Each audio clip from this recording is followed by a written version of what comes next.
Hello. Hello, welcome to Gyanvani.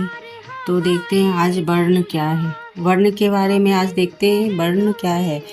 तो आपको बताया गया है कि उच्चारित ध्वनियों को ही वर्ण कहा जाता है। जैसे कि अम, जब लिखकर बताना होता है तब उनके लिए कुछ लिखित चिन्ह बनाए गए हैं। ध्वनियों को व्यक्त करने के वाले लिपि चिन्ह को ही वर्ण कहा जाता है।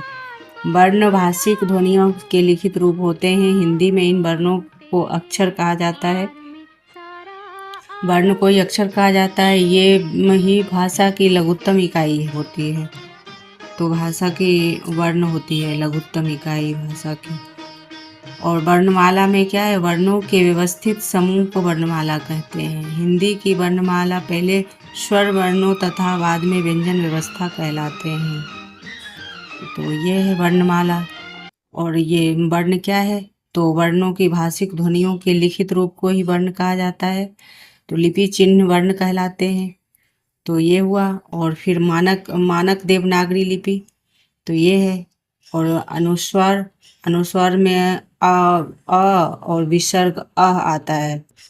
और व्यंजन में ये क से अड़ा तक और च से यहाँ ये सारे ये हैं क वर्ग। तो ये है क वर्ग, जो च का पूरा वर्ण होगा ट वर्ग। और ये ऐसे अंतस्थ, देखिए ये कहा जाता है अंतस्थ। ये एकदम एग्जाम के लिए बहुत ही इम्पोर्टेंट है अंतस्थ, ये याद नहीं रहता है। कबर चवर्ग ये तो बहुत आसान होता है, लेकिन ये भूल जाते हैं। उष्म आगत, उष्म व्यंजन। और आगत, आगत में ये आया है क ख ग घ झ, संयुक्त अक्षर अक्षोत्र है। तो इसमें हर समय कन्फ्यूजन रहती है, तो ध्यान में रखना है। मानक वर्णमाला के अनुसार अंतर्राष्ट्रीय अंक, तो ये है अंतर्राष्ट्रीय अंक।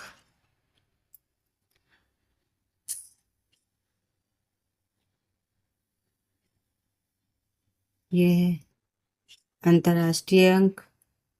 देवनागरी अंक है और एक मानक अंक है, ये मानक अंक है।